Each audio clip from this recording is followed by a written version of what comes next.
नमस्कार मित्रांनो, आपल्या सर्वांचे स्वागत आहे माझ्या ई नोकरी संदर्भ या यूट्यूब चॅनलवरती। तर बघा, ज्या प्रकारे तुम्ही थंबनेल बघताय, तर आपल्याला सर्वांना माहिती आहे की अर्थ व सांख्यिकी या विभागाचा निकाल आलेला आहे आणि कालपासून सुरुवात झाली। काल एक लिस्ट आलेली होती, तर त्याच्यानंतर एक लिस्ट आली, मग त्याच्यानंतर 2 लिस्ट आली, मग परत 3 लिस्ट नंबर 3 अशा नंबर ऑफ लिस्ट इथे जाहीर झालेल्या आहे। तर बघा, आता तलाठीमध्ये जो स्कॅम झालेला आहे, आता सर्वत्र महाराष्ट्रामध्ये त्याची चर्चा सुरू आहे।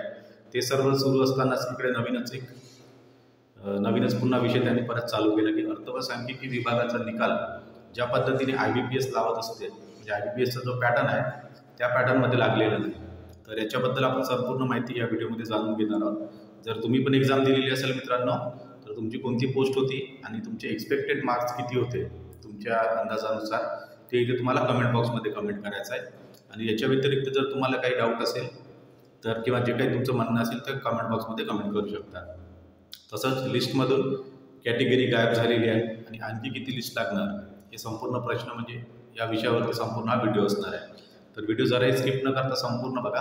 आणि त्या जी लिस्ट आहे त्या लिस्टची मी तुम्हाला इथे ती लिस्ट पण इथे तुम्हाला इथे दाखवणार आहे। तर आपण चला सुरुवात करूया।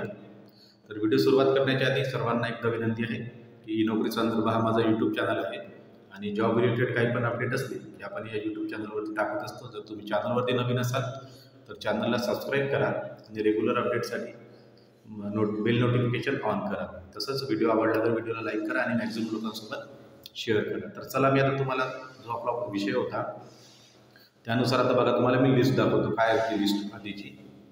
तर बघा, सर्वात आधी तेव्हा ज्यांनी लिस्ट लावली त्याच्यामध्ये बघा कोणत्या प्रकारे लिस्ट लावली होती। याच्यामध्ये असं तुम्हाला वाटतं का इथं तुम्ही की एक्झाम दिली आणि तुमच्या एक्झामनुसार ही लिस्ट लागलेली आहे? तर बघा, इथं नाव बघू शकता, director of economics and statistics, list of candidate qualified for document verification, म्हणजे डायरेक्ट डॉक्युमेंट व्हेरिफिकेशनची लिस्ट लावली। आणि इथे पोस्ट नेम बघा, आता ही नॉन कॅन्डिडेट ग्रुप बीची पोस्ट आहे, पण त्याच प्रकारे ग्रुप सीची पण पोस्ट होती। तर त्याचा मी स्क्रीनशॉट नाही घेतला, पण सेम हाच पॅटर्न आहे। तर याच्यामध्ये बघा इथे काय केलं यांनी, रोल नंबर दिलेला आहे, इथे रोल नंबर बघताय तुम्ही, त्याच्यानंतर रजिस्ट्रेशन नंबर आणि डायरेक्ट नेम। आता मला सांगा याच्यावरून तुम्हाला कुठे कळते की स्टुडंट कोणत्या कॅटेगरीचा आहे? ओके, कॅटेगरी तर सोडा, त्याच्यानंतर याचे मार्क्स कुठे आहेत, त्याला मार्क्स किती मिळाले याचा विषय होता ना। तर हे पण जाहीर नाही। तर मग त्याच्यानंतर यांना विद्यार्थी आपले जे संतप्त झाले, त्यांनी इकडे तिकडे कॉल करणं, ईमेल करणं सुरुवात झाली।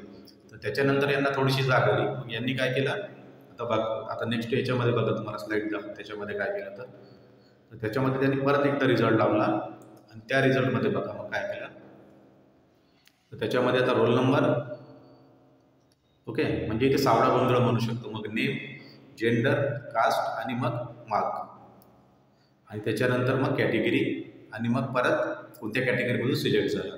तर या प्रकारे ही लिस्ट असायला पाहिजे होती, पण अशी लिस्ट न लावता डायरेक्ट त्यांनी सुरुवातीला काय केलं, डायरेक्ट सिलेक्टेड कॅन्डिडेट। तर असा प्रकार चालत नाही। आणि IBPSचं काय पॅटर्न असतं तो पण मी तुम्हाला या व्हिडिओमध्ये दाखवणार आहे। IBPS पण जेव्हा लिस्ट लावते ना बँकिंगची वगैरे, तर त्याच्यामध्ये कसं असतं, सेक्शन वाईज आपले मार्क्स दाखवत असते आणि इथे त्यांचा प्रॉपर IBPSचा लोगो पण असतो। तर याचा अर्थ हाच होतो की ही जी पहिली लिस्ट लावलेली होती याच्यामध्ये डिपार्टमेंटने स्वतः ही लिस्ट लावलेली होती, म्हणजे तिथला IBPSने पाठवलेली होती लिस्ट, म्हणजे त्याच्यामध्ये काहीतरी चेंजेस म्हणा किंवा काहीतरी ती न दाखवता दुसरीच यांनी परस्पर एक वेगळी लिस्ट दाखवली। तर ही लिस्ट IBPSची नसते। त्याच्यानंतर थोडासा इथे पॅटर्न थोडासा जुळतो, तर या प्रकारे लिस्ट लावायला पाहिजे होती। याच्यामध्ये बघू शकता रोल नंबर दिसत आहे, त्याच्यानंतर बघतोय आपण नेम आहे, जेंडर आहे आणि मार्क्स आहे। या प्रकारे लिस्ट लावायला पाहिजे होती, पण ओरिजिनली लिस्ट कशी असते ते पण मी दाखवतो तुम्हाला IBPSची। बघा, एक PDF माझ्याकडे ओपन आहे। तर ह्याच्यामध्ये हा दुसरा विभागाचा एक काल रिझल्ट आलेला होता। तर बघा DT म्हणजे तंत्र शिक्षण विभाग, याच्यामध्ये बघा कशी प्रॉपर लिस्ट लागलेली आहे। तर बघा इथे आता मी तुम्हाला दाखवतो, हा एक एक्झाम्पल पकडून घ्या। याच्यामध्ये स्टेनोग्राफरची ही होती लोअर ग्रेड, तर याच्यामध्ये बघा हा IBPSचा लोगो, त्याच्यानंतर यांनी एक्झामचा पॅटर्न काय होता त्याचा इथे एक ओव्हरव्ह्यू दिलेला आहे आणि त्याच्यानंतर बघा अशी लिस्ट असते, त्याच्यात रँक असते, तुमचं registration number, applied category, selected under, sex असतो, डेट ऑफ बर्थ असते, नेम असतो आणि मग त्याच्यानंतर स्कोर येते। तुम्ही आता इथे मार्क्स बघू शकता, तुमचे किती मार्क्स तुम्हाला इथे प्राप्त झाले। तर या प्रकारे बघा इथे तुम्ही बघा हे स्टुडंटचं नाव आहे, याच्यामध्ये यांना किती मार्क्स प्राप्त झाले. तर हे सर्व अशी डिटेल सर्व द्यायला पाहिजे होती. पण DTEमध्ये या प्रकारचा रिझल्ट आला आणि अर्थ व सांख्यिकी विभागामध्ये का नाही आला. तर याच्यामुळे काय होतं, विद्यार्थ्यांच्या मनात ज्या शंका आहेत, आता आपलं उपमुख्यमंत्री साहेब बोलत आहेत की तलाठीमध्ये जर घोटाळा झाला असेल तर तुम्ही पुरावे द्या. तर मग हे या प्रकारे जेव्हा रिझल्ट लागतात तर हे पुरावे नाही तर काय. आणि त्याचप्रकारे आज आपल्याला माहीत आहे की आज जे फेलोशिपची जी एक्झाम होती, आय थिंक PhD, तर PhD फेलोशिपची जी काही एक्झाम होती ती नागपूरमध्ये, प्रॉपर नागपूरमध्ये, जो उपमुख्यमंत्र्यांचा जिल्हा आहे इथे काय झालं, पेपरफुटी झाली. त्यांची पण न्यूज आता तुम्ही न्यूज चॅनलमध्ये बघतच असाल. तर अशा प्रकारे जर घोटाळत असतील तर विद्यार्थ्यांनी काय करायचं. असे बरेचसे विद्यार्थी जे आपले घरदार सोडून अभ्यास करतात, मित्रांनो मला पण माहिती आहे तुम्ही स्टडी करताय तर असे जर घोटाळे होत राहिले तर विद्यार्थ्यांनी काय करायचं. तर हेच माझं म्हणणं होतं की जी लिस्ट लावलेली आहे प्रॉपर लिस्ट लागायला पाहिजे होती. आणि अशा प्रकारे जर लिस्ट लावणार तुम्ही तर मग विद्यार्थ्यांनी काय करायचं सांगा आता तुम्ही.